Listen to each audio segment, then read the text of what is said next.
Hey everyone, James Labrie from Dream Theater, and you're listening to or watching the podcast Talking into Infinity with JT and Brian.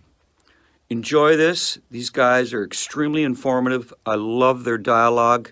I love their interpretation of the songs, who and what we are, what we were going after. They're very accurate in their interpretations and descriptions, and I just think this is a great show, and these guys are doing a stand-up stellar job. So once again, enjoy Talking into Infinity with JT and Brian.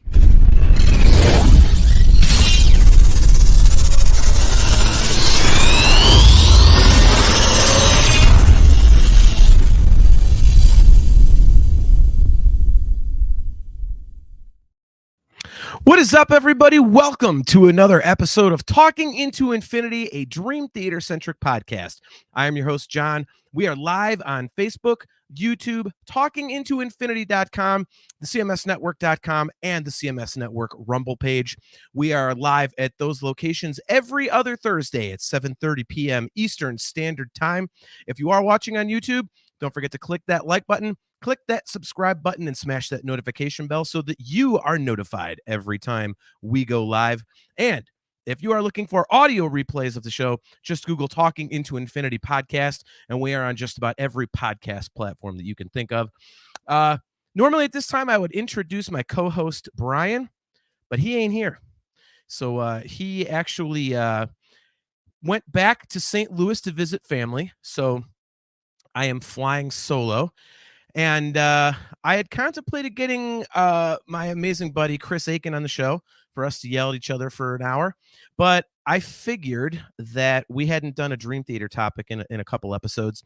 So I wanted to get some Dream Theater up in your guys' ear holes and eye holes and whatever all those stupid ass statements are. And also, there has been a topic that has been on our topic sheet for quite a while that Brian is not as well versed in as I am. That being all of the live releases. He's seen some of them, not all of them. And the ones he has seen, he hasn't watched over and over like me. So I figured tonight would be a great opportunity for me to actually do that and get you guys involved, get your rankings, because I know you guys always like to jump in the chat and kind of be a part of that and give us your thoughts and where you have everything, how you have it all stacked up against each other. So real quick, before I get to the live rankings, I just got to show something off here real quick. This is going to suck for the audio listeners. But so I when is it? Like, it's about 2.5 weeks away or something.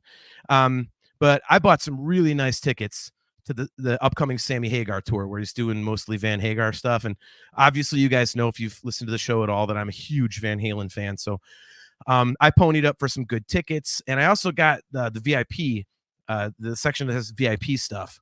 And I got some stuff for the green room behind the stage and nice parking and all this kind of crap. So my VIP stuff came today, and the main attraction, quote unquote, air quotes, of the VIP thing is a Sammy Hagar hockey jersey. And I'm thinking, okay, whatever.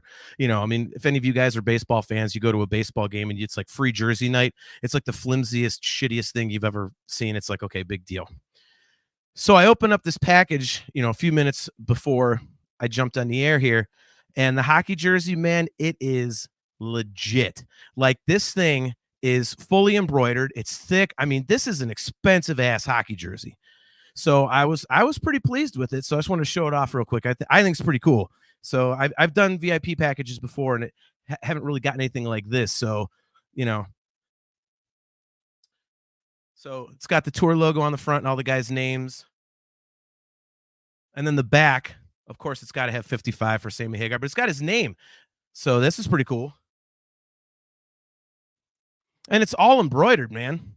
So I'm thrilled. I'm like, okay, that's well worth it. Okay, I don't mind. My wife says, this is ugly, because she's going with me, so she got one too. I said, then give it away.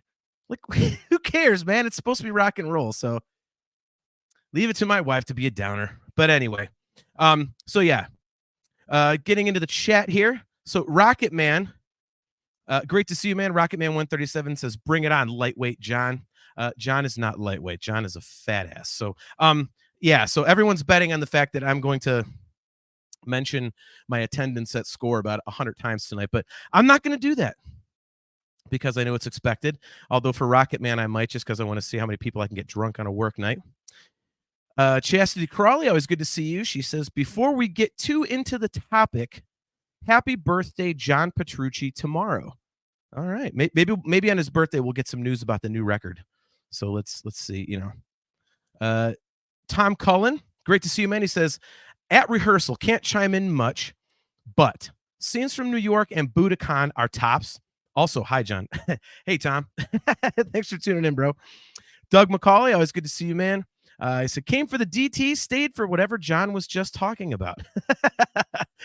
The Sammy Hagar tour, man. So, yeah.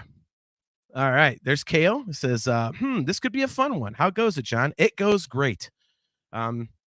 Not that this is a surprise, but me doing a solo show is not too difficult because I can talk the ear off a monk. So I'm looking forward to it.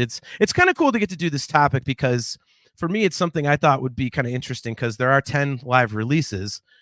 And I think it's a good topic. And I know that, the fans always really dig, the live stuff. And I mean, even though we're ranking them tonight, let's be honest, they haven't put out a bad one. So you've got tons of great stuff to choose from. And because I am not able to do it with Brian, him being off for a week gave me the opportunity to do it. So the show might not be as long as our usual stuff because, without Brian bantering back and forth and offering up his awesomely bad jokes. So yeah, I'll, might not talk as long, but I wanted to give you guys a show. So here it is. JG3, good to see you, man. It says, gather around, geeks. Time to talk about the greatest band of all time again. How you doing, John? I'm doing awesome. Thank you. He said, myself, I'm still recovering from the whirlwind of the episode of The Acolyte the other night. I love the show so far, Jay, but that most recent episode, I was kind of like, all right, come on, give me something beside, give me something else. So, but the last episode is supposed to be really dark per Leslie Headland. So I think I got her name right, the show writer. So we'll see. All righty. So let's get into some live Dream Theater here. As I said, there are 10 releases, one of which obviously is an EP, and this encompasses the CD releases and also the DVDs, the Blu-rays, all that kind of stuff. So yeah, I put everything in there so that we had enough to talk about. So look at this Rocket Maze trying to troll me. He says, what terrible take, John? Star Wars is dead and Disney killed it. We're not doing that, Rocket Man. We're not doing it. If you've seen my other show, you know how I feel about that Disney killed Star Wars thing. But so, all right, Kale with a good question. Are we counting Yitze Jam or Lost Not Forgotten releases? Because honestly, when Dream and Day reunite is important. Kale, I did not count those because there's a whole bunch in there. Some of which obviously are cover records. And so, yeah, I just did the quote unquote official releases. I know Lost Not Forgotten is technically official because it's through the band. It's a jam, same thing. But I stuck with the actual, the actual quote unquote official ones through the label and stuff like that. So Ali Studios says, what's up, John? Did you know that James LaBrie is recording the vocals for DT16 right now? How's it going, man? Rock on. Ali Studio, good to see you as always. Yeah, I'm waiting for some more news on that new record. I'm kind of surprised we haven't had a little bit more than I'm kind of surprised we haven't had a little more news than we have. But I've heard a couple of rumors and I keep hearing like something like a October release date, but I don't know. I think that's a little soon considering we're halfway through July already. But not having the record out by the time they hit the road for that European tour, that's going to be kind of weird. Maybe they planned it that way. I don't know. So Doug McCauley, Gorilla Farts episode, the score game in effect tonight. Yes, the score game. Okay. The score game is in effect every episode. So that is always a thing. Gorilla Farts though, those are reserved solely for the annual fan hangout at the end of December, basically our big Christmas hangout. Shots are always in effect if I feel like it, especially if I'm not working the next day. But Gorilla Farts are a special once a year thing. So yeah. All righty. So let's dig into this here. So Out of 10 live releases, I'm going from bottom to top, obviously, as we normally do. At number 10, and this is probably going to get Brian to kick my ass, I have Live at Luna Park. I thought it was a really cool set list that they did. I thought that something about it, like to me, James felt like he had kind of been like freed up a little bit. You know, his stage raps were a little more personal, I thought, in there. I thought they did some cool stuff. I really like the inclusion of A Fortune in Lies. You know, it sounds great. It looks great, but there is something really impersonal about that release. And I had that feeling when I first saw it. And Brian and I actually saw it in theaters because they had released it in theaters like right guy was that 2011, was it? And it was like there was a little theater right, I don't know, 2 minutes up the street from where we worked at the time together. And we went to see it, and I was like, okay, well, but Holly's Studio is already on the other end. Holly Studio, my favorite live Dream Theater release is Live at Luna Park as well. Nice start to the list. No, Ali, this is my least favorite of the 10. I hate to break it to you. We're going worst to first, and I don't mean worst as in it's, you know, bad.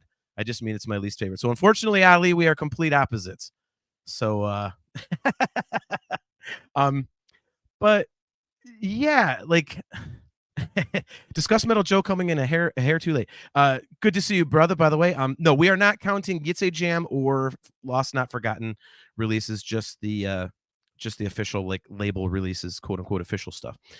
Yeah, so I have always thought that there's something so impersonal about that Live at Luna Park show. And it really struck me the very first time I saw it in the theater with Brian. And I, you know, obviously I own everything, you know, in physical copy and digital and all that kind of stuff. So I've watched it a bunch of times and I still just get that vibe. It's just something just doesn't connect with me. I don't know if it's the weird shape of the venue. Like it almost seems like if you walk, like, I don't know, like if you walk into a rectangular room, the stage isn't at the end. It's almost like the stage is on the side and then the crowd's on the other side, like on the long sides. It just feels weird. So I've just never really been able to get into that show. And that sucks because, you know, they've got the acoustic stuff in the middle, which is great. I mean, Silent Man is just beautiful. I love that song. I mean, you know, our first time seeing Mangini live, and when he's doing the in Fortune and Lies, he's doing it with one hand, and I was like, oh my God, what is this guy? So it's good. I like it a lot. Like I say, they have not put out a bad live release to me. But if I had to watch, you know, any of these 10, this would be the last one that I would choose, watch or listen to. So yeah.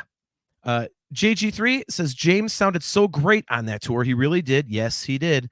The only problem is some production errors. You cannot hear the very large crowd. The mic picks up some of James's breath. The lights blow out the camera. Yeah, I don't know. And I have to be honest, I wasn't really a big fan of the stage getup. It was just like those big boxes or whatever they were, like 3D cubes or something they looked like. I was like, all right. It was just a little boring, I guess, you know. So Jay also says night 1 was apparently mostly a wash and they had to use footage from night 2 because of the light issue. It's some of the reasons Luna Park took forever to come out. It can be seen on the bonus songs. Yeah. Kale McLeish says, whoa, hey, Luna Park was what made me really appreciate Mangini to begin with. Number 10 for me is Marquee, because I always felt that could have been much better, and I don't care for Bombay Vindaloo. Well, Kale, Doug McCauley, the light guy was blowing the camera guy? That's fantastic. Oh my gosh. Well, Kale, you know, speaking of Live at the Marquee, let's move on to my number 9 release of the top Dream Theater live releases. And here I have Live at the Marquee. The only reason that I have this down this low is that it is an EP. And Kale, I'm going to agree with you partially on Bombay Vindaloo. I don't dislike it. I think it's fine. But I think if you're going to put out an EP, I think there was a lot better choices to put there. I understand they're like trying to show all the different sides of the band, and they're putting, a jam on there to be like, oh, hey, check this out. Like, but for me, it's kind of like, I don't know. I would have preferred if they put To Live Forever in that spot. I think that would have been a really good choice to put on there rather than Bombay Vindaloo. I think it sounds great and everything. It was always interesting to me that it's actually Dream Theater live minus James Labrie, because James had to go back and re-record the vocals to it. So that's always been kind of an interesting factoid to me, because we know that at that time James was absolutely ripping, on those first few tours. So yeah, I like the song selection though. I mean, it's cool. It's a great kind of introduction to how the band was live. I mean, obviously you've got Metropolis, you've got Fortune and Lies, Another Day, Another Hand, Killing Hand, Pull Me Under. Like, I think those songs are great. I just, because it's an EP, and because I think there would have been something better to put there besides Bombay Vindaloo, I have that, second to last. Again, it is excellent though. I mean, I really, really enjoy it. And at some point I got to remember to get a vinyl version of that, because I want to put that up on the wall with my other stuff. So JG3 says, I enjoy Live at the Marquee as like a studio album / live record. It does kind of bother me a bit knowing that the vocals are all re-recorded. I prefer listening to the New York City Yitzhak Jam show they released. I could see that. I think I like the quality better, obviously, on Live at the Marquee for obvious reasons, but Ali Studio says, I hope Dream Theater puts out a live release for the 40th anniversary tour. That would be awesome. I have heard a rumor about this. So this is the only shitty part about doing a solo. Anytime I need to take a drink, there's like a drop in the audio. But anyway, yeah, I think we've mentioned this on the show, but we've heard a couple times that supposedly the plan is do a studio album, then do a live album, tour the live out, like, studio record, do a tour, record it, put out a live record, do a farewell tour off of that, and then they're done. So supposedly, if the rumors are to be believed, Ali, there will be a live record. So we'll see. JG3 says, it's kind of hilarious how much of an open secret it is that they re-recorded the vocals, even though James was absolutely killing it every night. I mean, dude, it's weird, man. That stuff happens. I mean, what's the live Priest record where Halford had to go back and do the whole thing? It was Unleashed in the East, I think. I think it was that one. It was what, the late 70s or early 80s or something. But I mean, he had to do that, and he was on it. Sometimes when you spend all that money to record it and whatnot, the guy's just, the singer's got an off night, you're kind of screwed. So,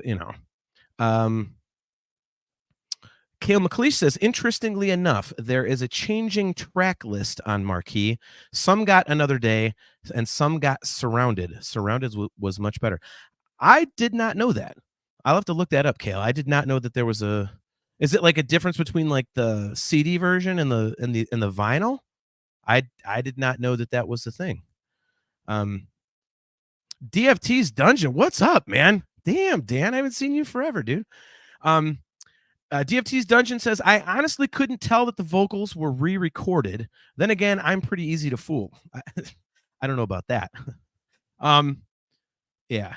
And Doug McCauley, yeah, I mean, this is all the reason you need. He says, they'll do a live release of this tour, 40th anniversary tour. Frickin' Portnoy is back. Yeah. Mm-hmm. Yeah. So, Cale at number 9 has Chaos in Motion. The concept was great, but ultimately the execution was not. Set list is great too, even down to Schmedley Wilcox, but the quality suffers from place to place. You will get my thoughts on Chaos in Motion later in the countdown, obviously, Cale. But unlike your last choice, I am not going to side with you on this one. All right, Jay, you gotta clarify this. JG3 says, we don't talk about Chaos in Motion. Why do we not talk about Chaos in Motion? It's got the 2001 intro. I mean, it's got some great stuff on there, man. Wow. All right. So there it is, Cale. Thank you. He says it was different between regions. I think European releases were Surrounded and the US was Another Day. That being for Live at the Marquee. Okay. Well, things I didn't know. I'll have to look up the version of Surrounded. That's cool. All right. So moving on at number 8. So, again, I might catch a little crap for this. I don't know. See, this list was kind of difficult for me because, again, I like all of the releases. They're very close in quality for me, so it was really difficult to kind of differentiate and separate and kind of figure out what little pieces of each of them kind of put them up above others for me. So this one is, pretty much this is where it starts for me. The top 8 were, there's a couple obvious ones that would be higher up, but this is difficult. But I went with at number 8 on my list. I have Breaking the Fourth Wall. It's got great production, I think. I love the sound of it. Still not a big fan of Mangini's snare drum. As we know, the snare drum on that record, I did not like at all. On the self-titled record, and that's how it sounded on the live record to me. It's got a really great set list. Obviously, it's got some of the, the Awake stuff and, scenes from a memory and whatnot. But it does have several songs from my least favorite album. So that kind of docked points. Although it then gained points for Enigma Machine because Enigma Machine is fucking kick ass. So that's obviously a killer selection there.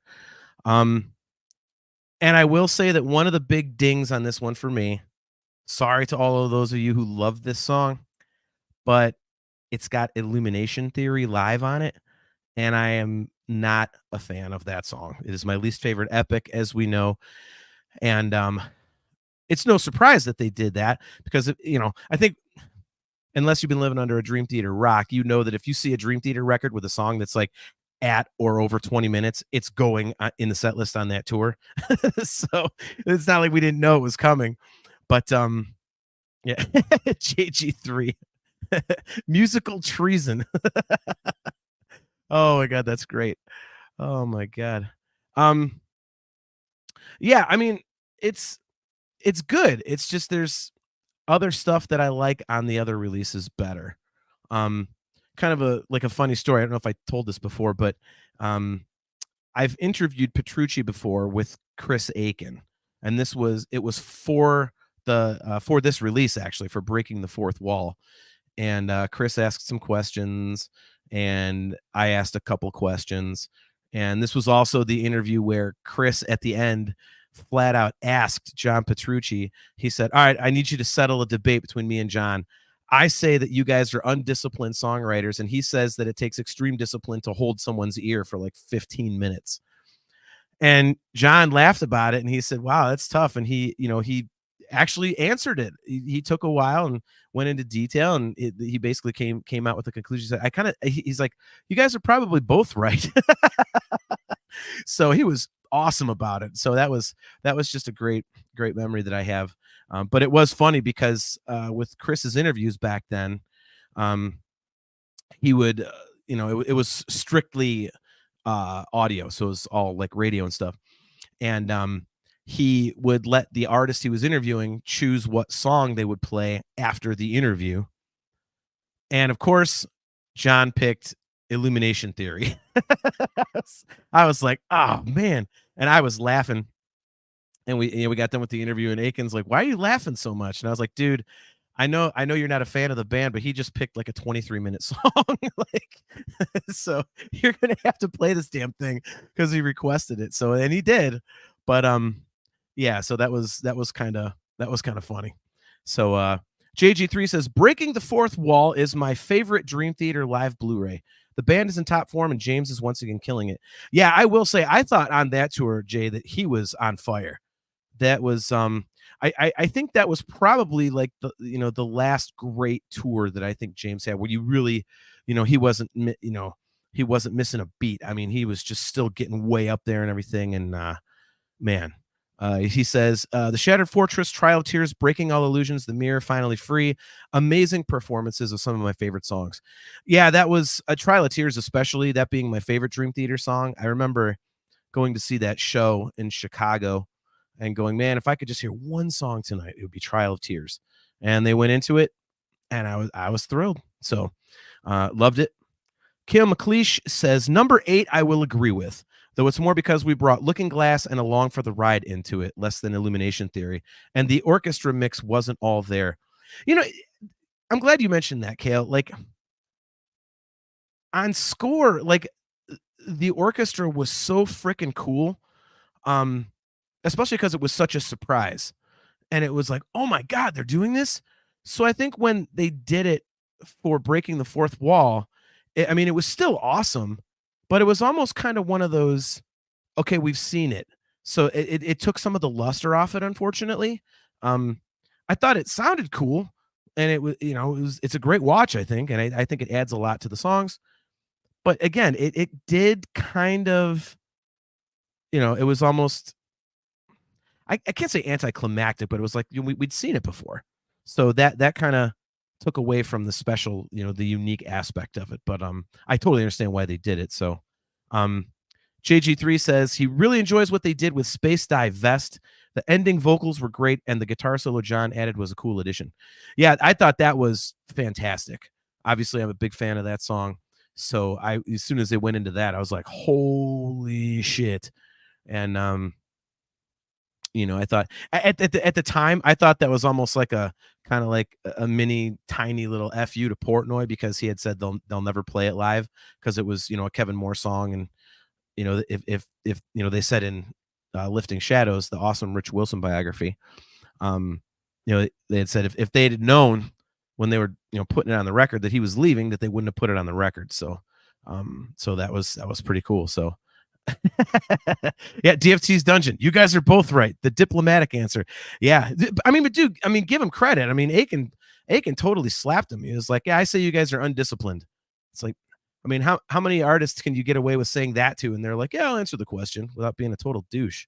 So, man, oh man. All right. So Ali Studio says, "John, will you do a live stream for DT16?" And James Labrie said in an interview, the album won't be out until early 2025, just so you know. I did not see that. So if that's what he said, then good. Then that proves the rumors that I've been hearing wrong, because I thought they were wrong anyway. And actually, Ali, about a live stream about DT16, that is one of the episodes that we have on tap. We're going to be doing kind of like we're going to do an album review, but somehow I'm also going to set up like a listening party and do it as like a special thing where all of us can get in there. And then I'm going to find a way that we can all listen to it at the same time somehow. And then we can all just bullshit about it and get reactions and stuff like that. So that's definitely going to happen. So yeah. All right. So moving on to number 7. This I'm wondering where people would have this, because I think that I might have this a little low for some people. I think this one's a little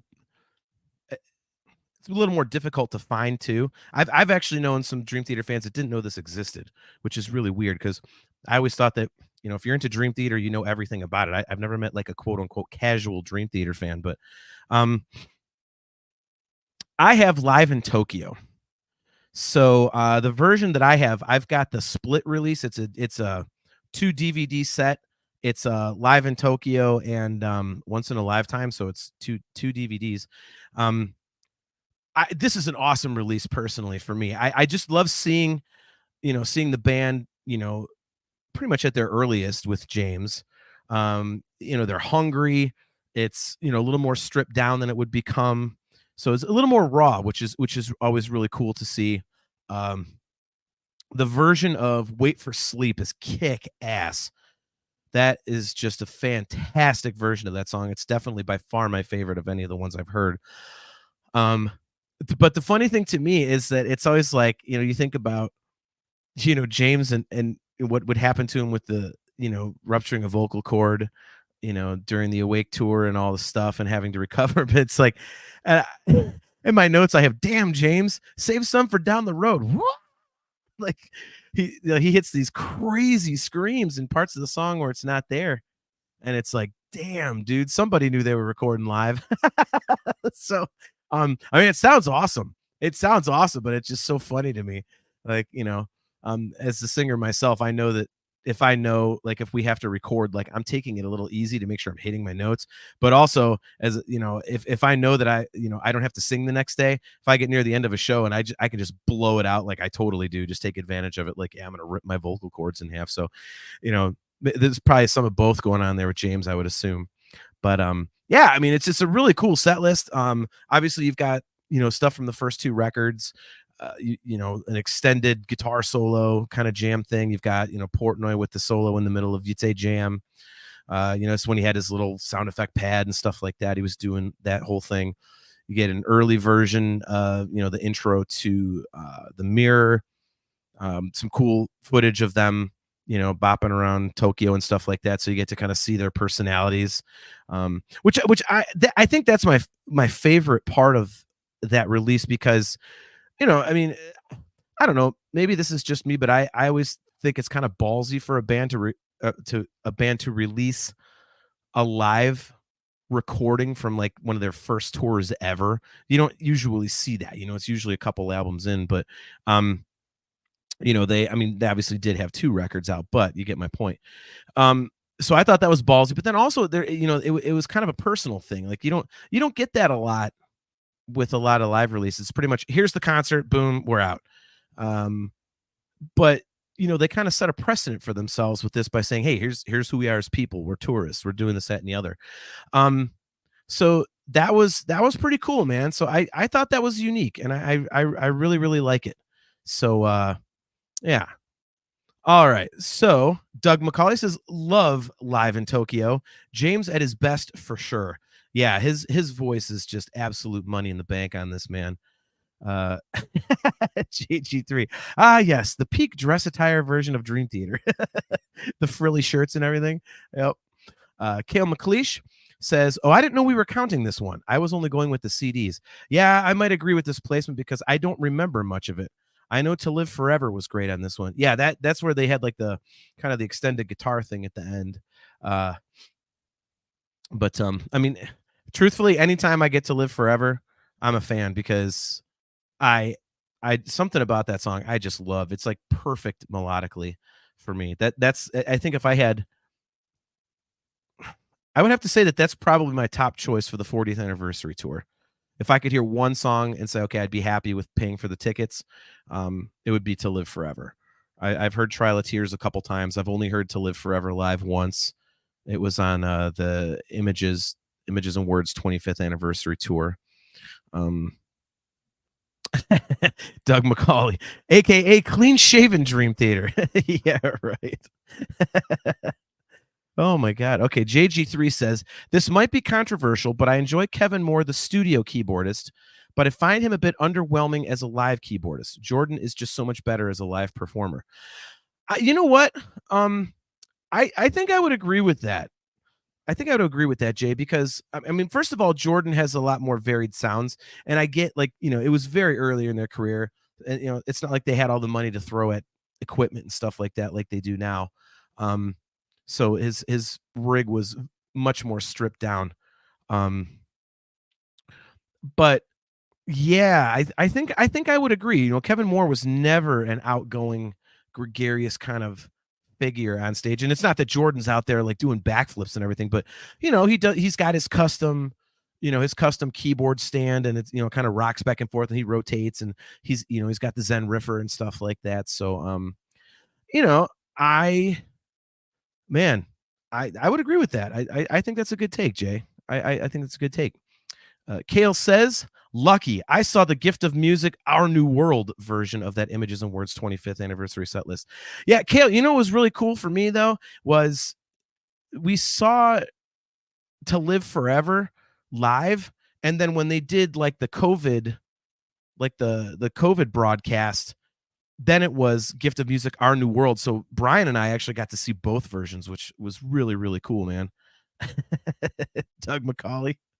Keyboard backflips, John, like no one. Oh my God.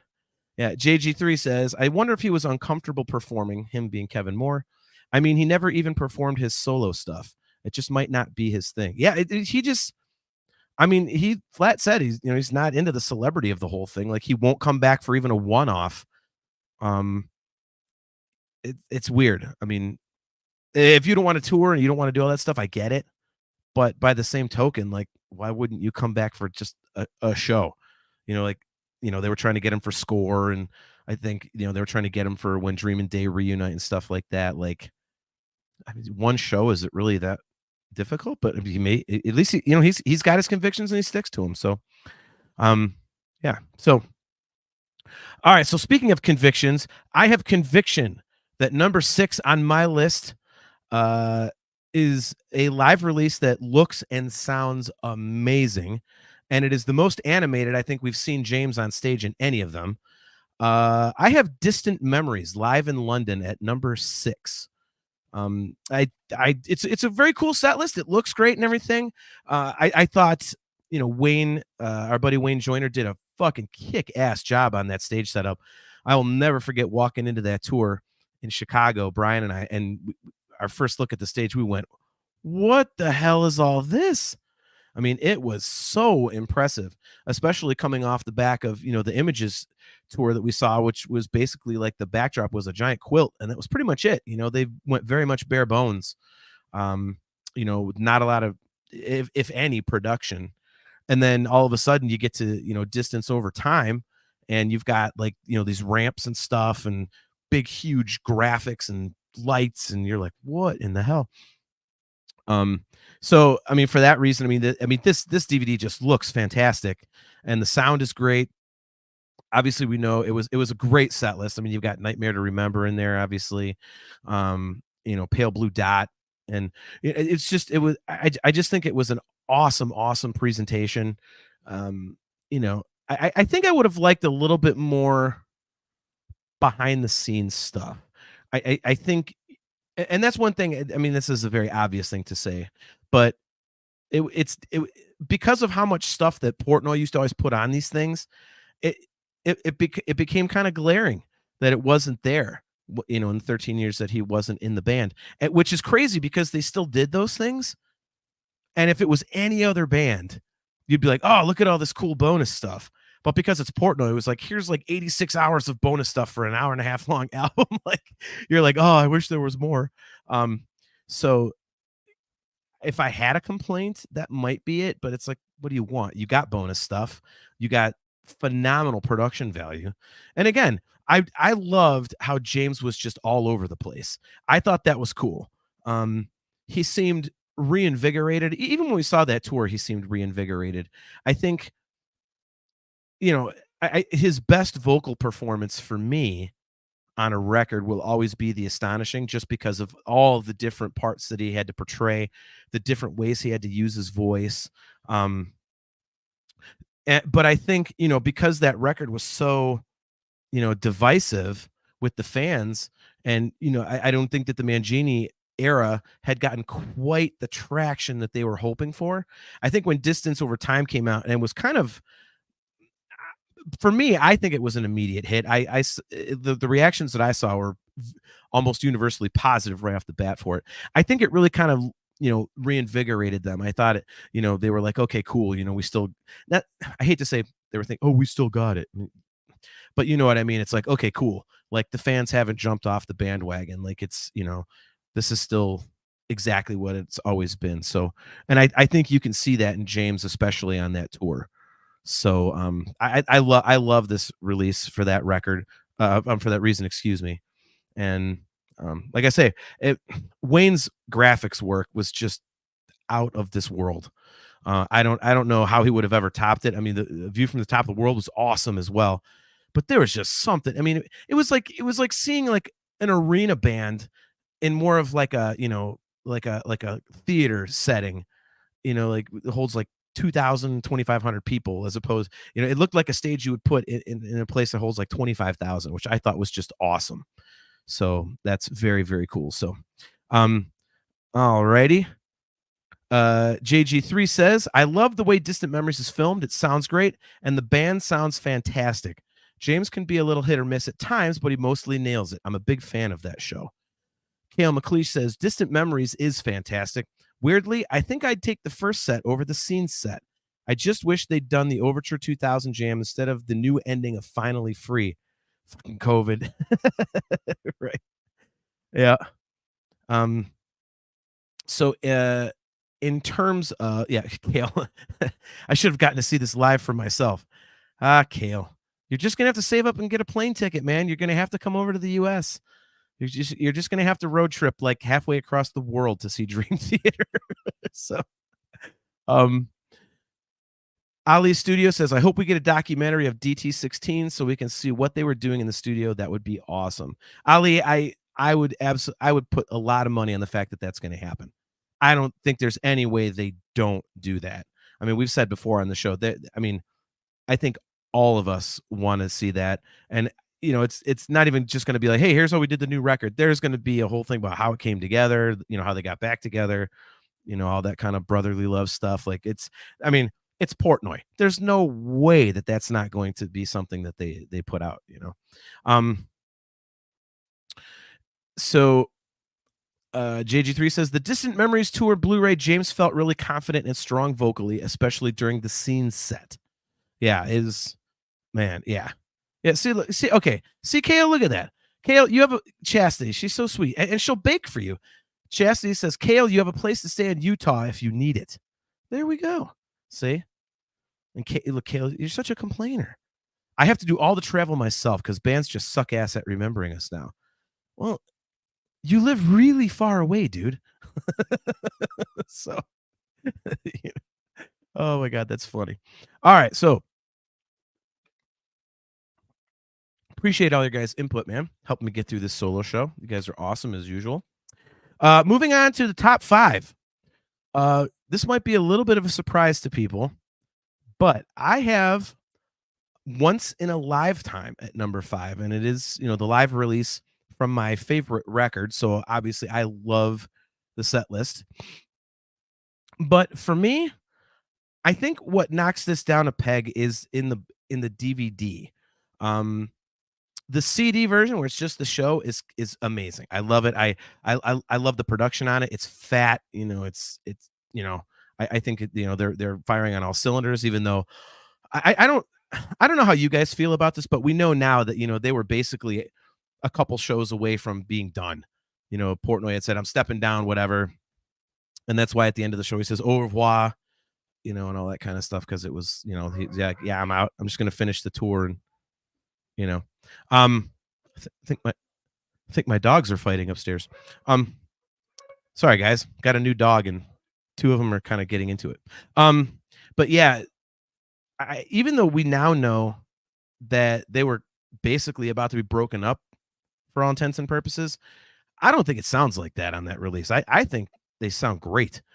So I love it for that reason. But I think on the DVD, some of the live stuff to me, and I hate to say this, was a touch boring for me.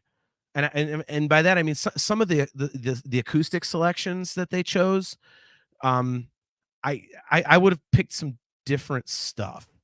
I really like them, but I think it slows down a little bit for me. And so that's the only reason why I bumped this one down a little bit. But I love that, that the DVD was different than the CD. Now that's awesome. Because it's, when you give me like a whole entire package where, it's like half is over here, half is over there. I really, really like that. I thought that was awesome. So that is definitely something that's very, very cool. But again, I think just because of a couple of those acoustic songs not being my favorite choices, I think that's why I have this one down at number 5. So yeah. Kale McLeish says that is surprising, but quality-wise, I think I might actually swap Distant Memories and Lifetime for 5th and 6th. Okay, I'll give you that. I could see that. Doug McCauley about the live thing. I live on the same continent and still can't get near a live show for like 30 plus years. It was never a possibility. What, Doug, are you in Canada or something? What the hell? They're always in the US. Yeah, Kale, I hear an unhappy puppy. Yeah, the new dog is he's doing the typical, like, get away from my food or get away from my toy, which a normal dog would do. And the dog we got, my stepdaughter's dog, we got this new dog to be buddies. That's a whole nother story we won't get into. But she basically, because our other two dogs are so mellow, she's used to putting her nose wherever the hell she wants and nobody reacts. So she's doing that to the new dog and they are getting snippy. So that's why you heard that. So they are setting up their hierarchy. JG3 says, I enjoy it more than I used to. I had dismissed this for quite a while, but I appreciate it more these days. The Old Bridge 96 show from that era is my preferable show to listen to. Yeah.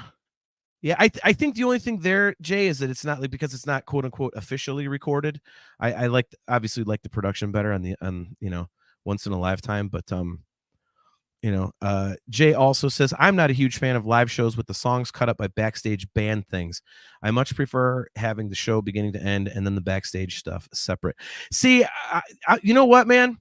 I am going to disagree on that personally. I actually like when they cut it up a little bit because I think it makes it easier to get through in one sitting for me. I like seeing some songs and then you get something. It's kind of like, if you were at the movie theater and they gave you like an intermission every 25 minutes to go get popcorn or take a piss or something, it's like, oh, okay, you can get some more snacks. You can kind of relax and then come back to it. Like I kind of like watching things in that fashion when I'm at home. So I like that they cut it up like that. And I like releases where they do that. Van Halen live right here, right now, they would have a little interview with the guy before they went into the solo section, which I thought was kind of cool. I mean, it was very brief, but it did break it up a little. So I enjoyed it. So, Chastity, if I lived closer, I'd help. I've trained dogs for 21 years. I will be contacting you offline to get some tips. So, and Doug, so he's in the same boat as Kale. Yes, Canada, not near a city they will come. It's an ordeal to get to a show. I'm hoping for Montreal on 16. VIP package if possible. Dude, I would be shocked if they don't play the bigger cities in Canada, like many of them. The demand is just too strong, at least for this first tour back. People want to see it. So the only thing I can see like really kind of puncturing that balloon is if people, with the videos everyone's going to post online and whatnot, if they don't like the set list or some of the performances or something. I mean, maybe it's not as energetic as everyone hoped. I don't know, but I expect them to play a ton of places because everyone's going to go to that. So, Jay, this is a perfect example. He said, that's fair. I know people dig it. People loved The Song Remains the Same. Not this guy. Yeah, I know that's sacrilege. I love Zeppelin. A lot of their stuff I really, really enjoy. Song Remains the Same is not one of them. The jams are way too overblown. And the little fantasy sequences are just kind of dumb to me. I'm on an island on that, but I do not like that. So, yeah. All right. So moving on to my top 4.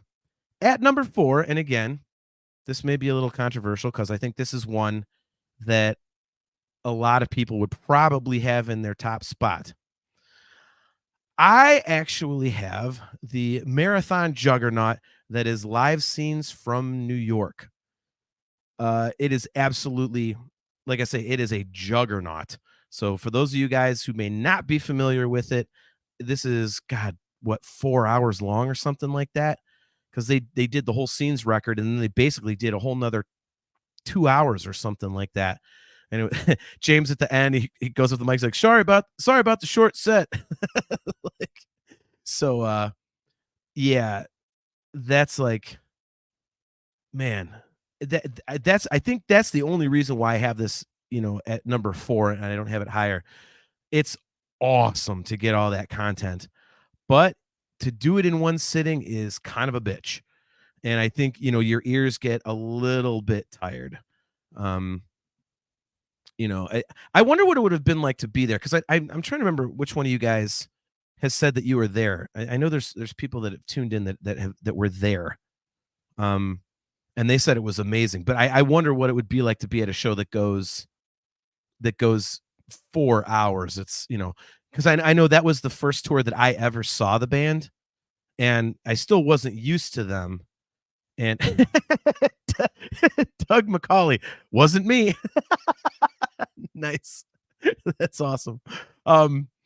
Yeah, like I know, like, and again, I wasn't as into them as I am now, so I was still getting my Dream Theater legs under me. But when they, they did the scenes record, and then they went in and they did a second set, a bunch of stuff.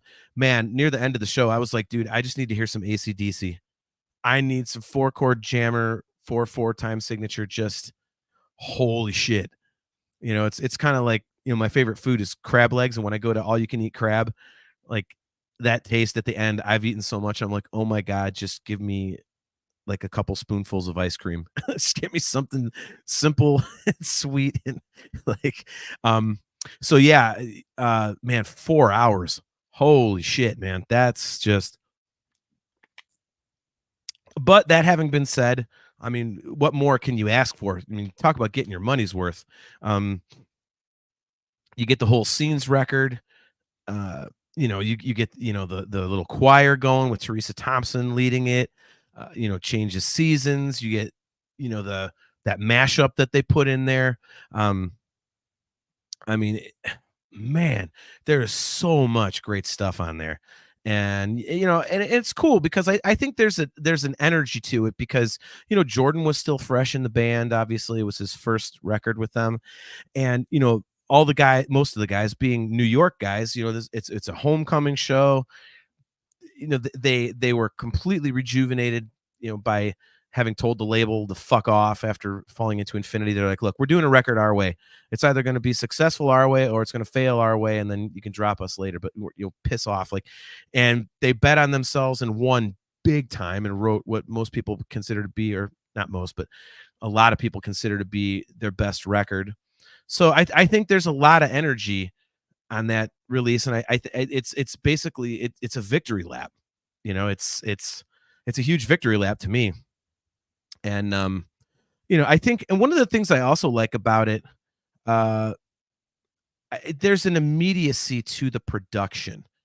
Some of the other ones, like Distant Memories and Live at Budokan and stuff like that, they look like a movie. It's like something you would see at a cinema. It's like so professional looking. This almost looks like it was kind of, I don't want to say low budget, but it's got that kind of home movie camera-esque kind of look to it. It's not as polished. And I think for that reason, it looks more intimate.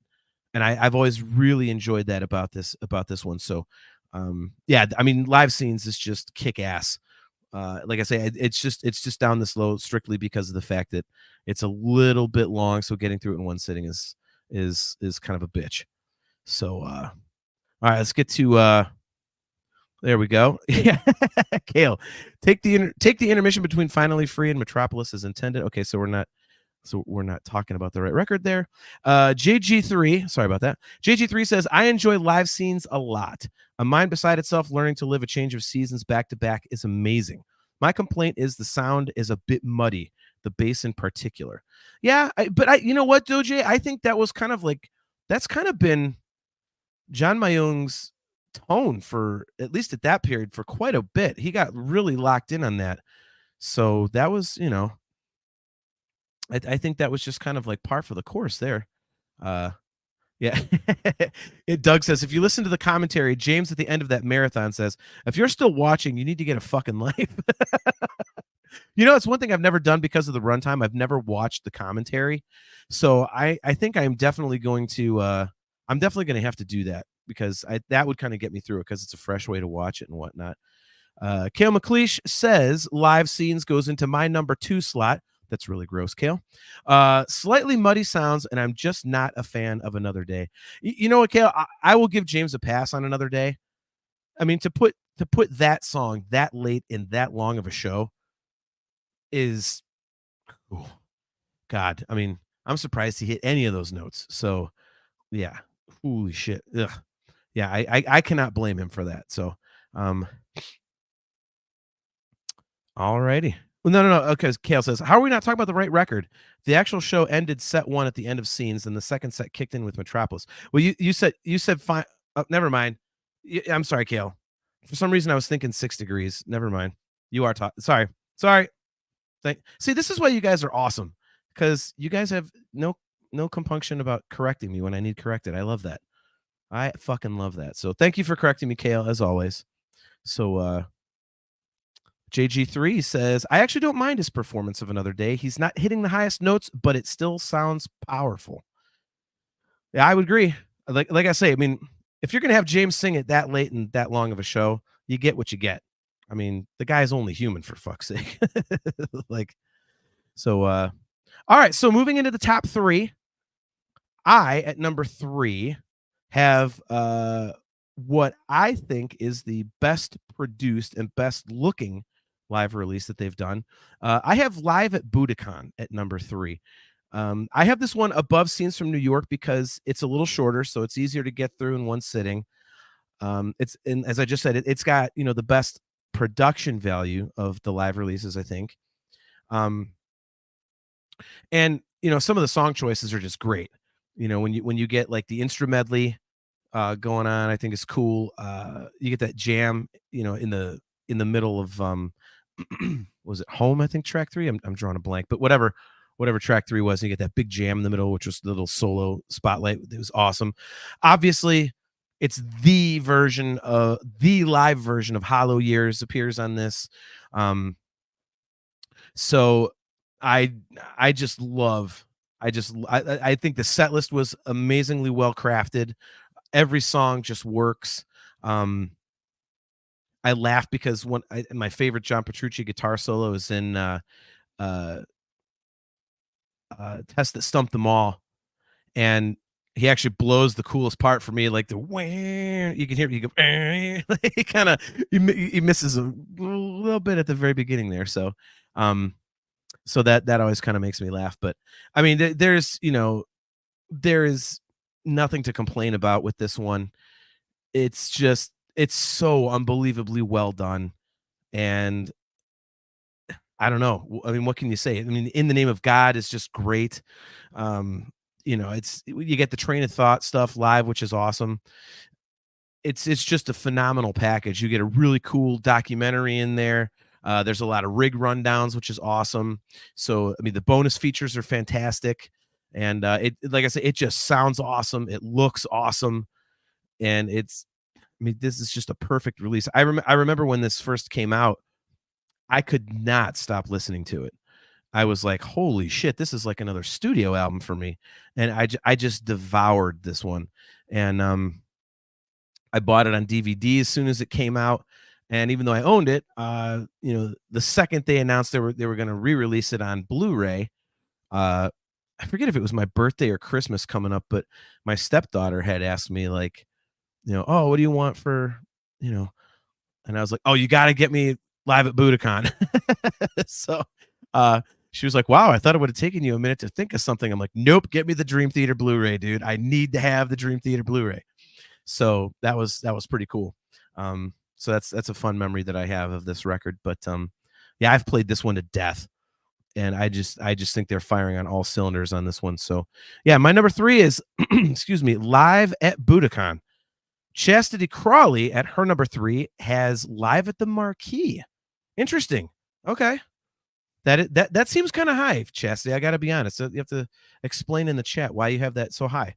Again, I mean, there's not a wrong answer, but for, with all the great stuff they've put out, to have an EP up there, that's pretty strong.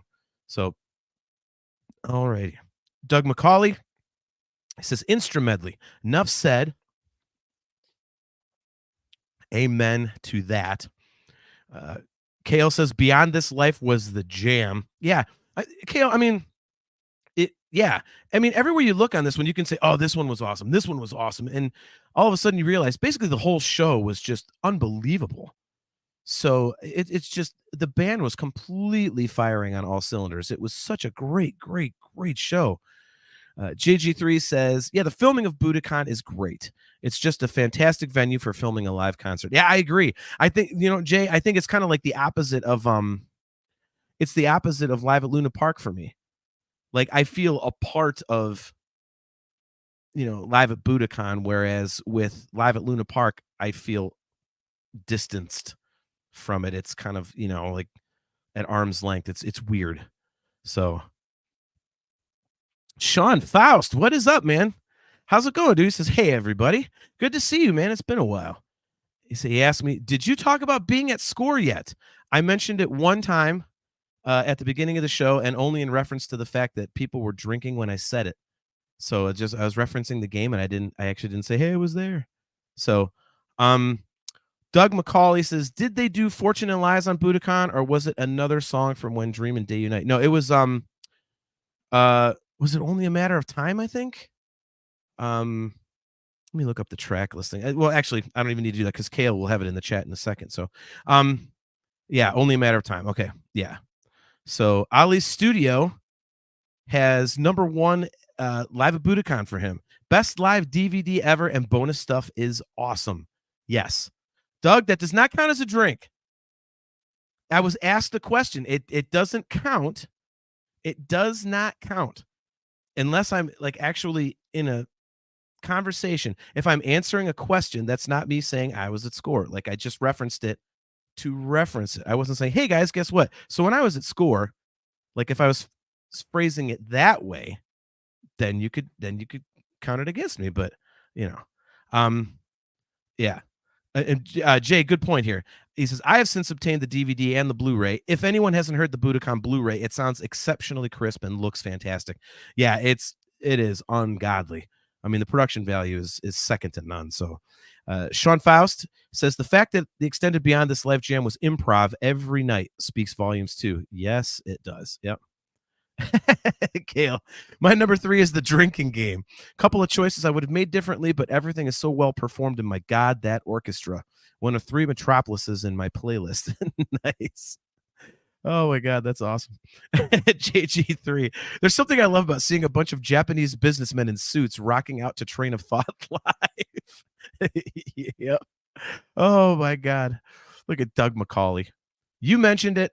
I drink. Look, Doug, if you just want an excuse to drink, I mean, there's plenty of those. You don't have to wait for me to talk about Score. So, God damn it, Kale, I didn't do it twice. You guys are messing up the drinking game. I'm going to start calling when you drink, okay? I'm going to have to like police my own drinking game or excuse me, the game that was made up about me. Damn you. All righty. So let's get into my top 2 here. Okay. I think this is, I mean, we only have 2 left, so. But I think it might be a little controversial to have this high. I know some of you guys had this very low in the chat previously. At number 2, I actually have Chaos in Motion. And the reason that I have it this high is because it has a documentary about touring. And I am a huge documentary fan. I love watching documentaries. So if you give me a Dream Theater documentary, and especially one that's not just, hey, here's how we made the record, or hey, here's us, kind of wandering around backstage, like the fact that it's like, hey, here's what happens on tour. Here's catering, here's, Portnoy gets a massage all the time, because he's a drummer and it's very physical. Here's all this different stuff. Like that to me was awesome and well worth the price of admission. I would have paid for that 16 times over by itself, but the fact that we also get a 3-disc live album as well, I mean, the whole thing is just awesome. And I, as I said earlier, I absolutely love the 2001 intro, Zarathustra, or whatever, how you say it, that whatever. I thought that was fucking great, man. When I saw that tour, when they first came out doing that, I was like, oh my God, that is so badass. It's like the most badass show intro I've ever seen. So I love that. I think it was Pink Floyd that they do the little solo jam after at the end of Surrounded. I thought that was really cool, which kind of broke my heart because originally I thought that was just an original Petrucci thing, but then someone corrected me later and said it was actually Pink Floyd, and I went, oh shit, I just complimented Pink Floyd because I hate Pink Floyd. But apparently I don't hate that piece of Pink Floyd music, so I stand corrected. But yeah, I mean, you get some really cool 6 Degrees tracks on there. In the Presence of Enemies, played in its entirety in one chunk. It's, man, I mean, I love it. And I know that like the production value gets dinged because I don't think it was meant to be super produced like something like Live at Budokan or Distant Memories or something like that. But to me, it didn't really take away from it because the sound was really good.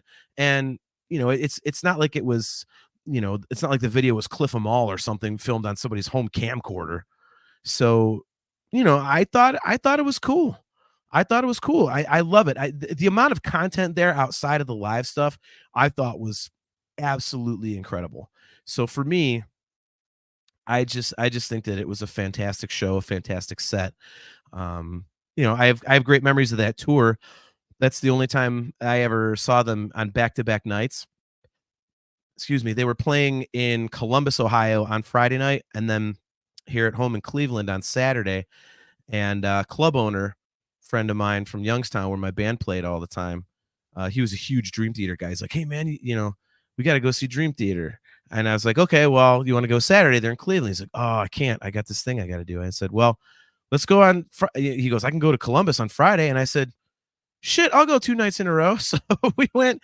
We went. He and I drove down to Columbus to see him that Friday, and then we spent the night, and then came back Saturday morning, and then I went with some other friends on Saturday and caught the show there. And the cool thing about it was, if any, for anybody who wonders how different Portnoy's set lists were, and how we all know he rotated them and changed things out all the time and whatnot. Both shows were very long, and I only saw 3 common songs between the 2 nights, and one of them was Forsaken, because that was, obviously it's kind of like the quote unquote single from the Systematic Chaos record. But other than that, there were only 2 other songs that were common. So I mean, it was almost a completely different show, which was like, oh my god. So that was awesome. All righty, so let's see what we got up here. JG3 said the producer did some musical blasphemy by transforming James's voice on Scarred into something not resembling a human voice. Some of the songs have this horrific auto-tune compression thing.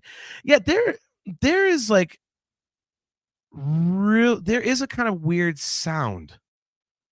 I will give you that, Jay. I will give you that. I kind of noticed that too. But to me, it's still good. So I think it's still great. So yeah, JG3 at Sean Faust. I mean, what on earth did they do? What on earth did they do to the voice? I saw them on that tour. I've heard the bootlegs. James doesn't sound like that. No, he doesn't. I have something. Actually, I have a really cool. I gotta find it. I don't know where I put it, but I actually have John Mayung's ear mix on CD from the Cleveland show I saw on that tour, and he definitely didn't. I mean, at least he wasn't singing anything weird. I know that. So, yeah, that was kind of strange. So,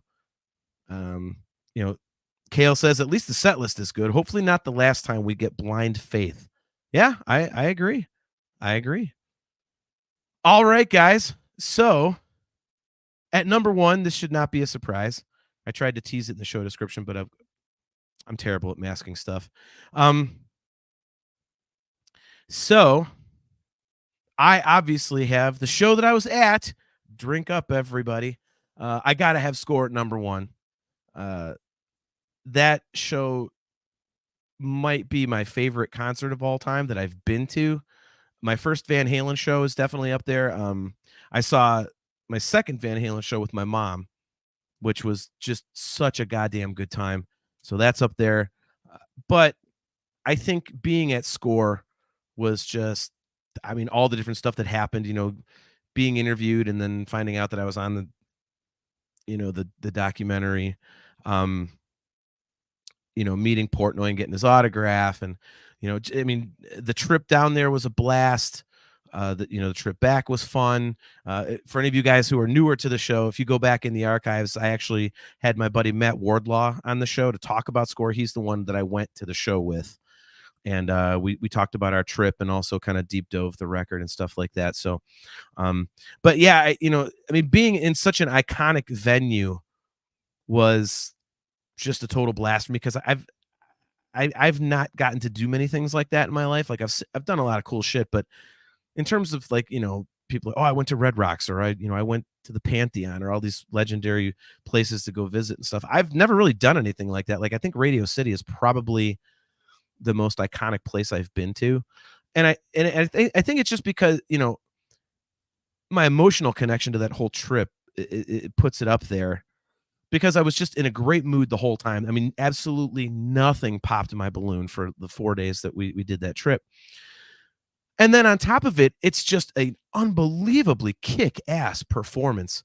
And, we've talked about it before on the show. If you listen to James doing, drop that side, don't vary, at the end of Octavarium, James is just killing it at that show. The entire set list to me is perfection. And I think, the video on this reminds me a lot of live scenes from New York in that it's very personal, but you combine it with great production and a great sound. And again, I think there's just a certain energy to it because of, it being a homecoming thing. And then, the band kind of being like, holy shit, we're playing Radio City Music Hall. And I can tell, Sean Faust, he mentioned earlier in the chat that, he was there. So he knows the energy in that place was off the charts. I mean, everybody was so excited to be there, and you knew that you were at a historic show and that it was just a big, big, big moment. And the show absolutely delivered. It was, I mean, when you go to something like that, you kind of build it up in your head like, okay, this is going to be awesome. And a lot of times, like, okay, that was pretty good. That was what I expected. Or you might be a little bit let down. It's hard to live up to those expectations. And they definitely exceeded the expectations, especially when the curtain came up and we saw the orchestra. We were like, what the fuck? Like, and you can hear it on the recording. You can hear the crowd, like the holy shit moment when the curtain comes up and we finally realize what's happening. But to be in the room, that reaction was thunderous. It was, I mean, everybody around me went, whoa, holy shit. Like, so the whole experience of it was just so incredible. And again, the performances are great. You get, another one. So you get a song that like only the diehard of the diehards know. If you have like, the When Dreamin' Day Unite demo release from Yitze Jam, and they picked the best songs to do. And the whole thing just absolutely rocked. And the show I think was like a perfect length, and obviously we know there was, New York union regulations that kind of played into that, but the show was basically like a perfect length. The emotion was there, and man, it's just great all the way around. It's just great all the way around. And there's Sean. He says, when the curtain came up for the second set with the orchestra, we all lost our minds. Yeah, that was. I mean, it was crazy because like we had walked around the venue a few hours before, and we heard some banging and stuff going on inside. We knew they were sound checking and whatnot, but we didn't hear a peep of anything that would have given you a clue that there's an orchestra back there. So it was, man, it was so great. JG3 says, I really, really, really hope they eventually put this out on Blu-ray. It was filmed in HD, so it should be possible, like Budokan. Yeah, you know what, Jay? I am surprised that they haven't done that already, because I would think that this would be something that the fans would be totally into. That's kind of crazy. He also says the performance of Spirit Carries On is amazing. Yeah, for me, that's my number one performance of that song, honestly. And Raise the Knife was such a good performance that it took a B-side song and made it into something great live. Yeah, Jay, I think that's a great point. I think that kind of, for people who didn't know Raise the Knife, and I had forgotten about it, to be completely honest, when they played it. I was like, what the hell? And I think now that song is almost considered a part of that record, Falling Into Infinity anymore, because people are, so enamored with it being on score. That's kind of how I see it. So, Kale asks, when did you put together that the second set was going to lift as big as it was? Because ending set one with Spirit would have given it away to me. Song is not a closer. Actually, Kale, I had seen them a couple weeks before in Cleveland, and the song that they played off of 6 Degrees was actually Glass Prison. So I thought they were gonna open up with Glass Prison. because that's what they had done. So I'm thinking, okay, whatever. But then when the curtain starts coming up and you kind of hear, the orcs, we're like, what? And then especially, you think you think, okay, they're doing the overture or whatever, to open the second disc of 6 Degrees. Well, then when they went into the song, we're like, get the fuck out of here. Like, and then here comes, track 3 is, we were like, oh my God, they're doing the whole second disc. Like, it was unbelievable. We're like, is this really happening? Like, are we really watching this? So yeah, I mean, it's, man. Yeah, it was, God damn. Ali's studio. When will Brian be back? Ali, it doesn't matter. Brian doesn't matter. Only I matter. No, I'm just kidding. He's back on the next episode. He is out in St. Louis visiting family. He doesn't get a chance to get out there very often. So, he actually had a bunch of time off this week, and so he took the time to head out there. So, yeah, JG3 said it's kind of funny how they rush off the stage and then back on to play the Metropolis encore quickly to beat the curfew. Yeah, I think they went a few minutes over and it cost them, like, I forget the dollar amount, but it's mentioned in Lifting Shadows. It's mentioned in there like how much they paid a pretty reasonable amount of money for just going over a few minutes. So, yeah, Kale says you'll notice that the live version of 6 Degrees on the CD is one song. Because it is. I'm telling you, man, I've told the story before, but I've played that at bars when they've had it on the touch tunes just to annoy people. So, all right, man. Whew. Well, this was fun, man. You guys are awesome. Again, thank you guys very much for helping me knock through a solo show here. Sorry if it's a little long-winded, but wanted to make sure I gave you guys content. And man, these dogs what the hell are they doing? Don't they know I'm doing a podcast? Anyway, so yeah, Brian will be back on our next episode. So I will not be flying solo. And yeah, you guys are awesome, man. Thank you very much for tuning in. JG3 and Sean Faust and Chastity and Doug McCauley and Ali's studio. All you guys, man. Kale McLeish. Thank you guys very much. As always, it's, you guys help make the show go. And obviously, stuff like tonight, you really make the show go. So, yeah, our next episode is going to be 2 weeks from tonight. It will be on July 25th at 7:30 p.m. Eastern Standard Time. And again, Brian will be back. I think we have a topic laid out, but I got to confirm with him, so I don't want to say in case we don't have it. And I'm also in the process of trying to track down a pretty major interview. It is not Dream Theater related, but it is absolutely fucking kick ass, and you guys will all know who it is and what band it's about and what records it pertains to, and you guys will absolutely love it. So a little bit of music nerd stuff on that one if I can actually get it scheduled. So I'm kind of playing some email tag there. But again, guys, thanks for checking out another episode of Talking Into Infinity, a Dream Theater centric podcast.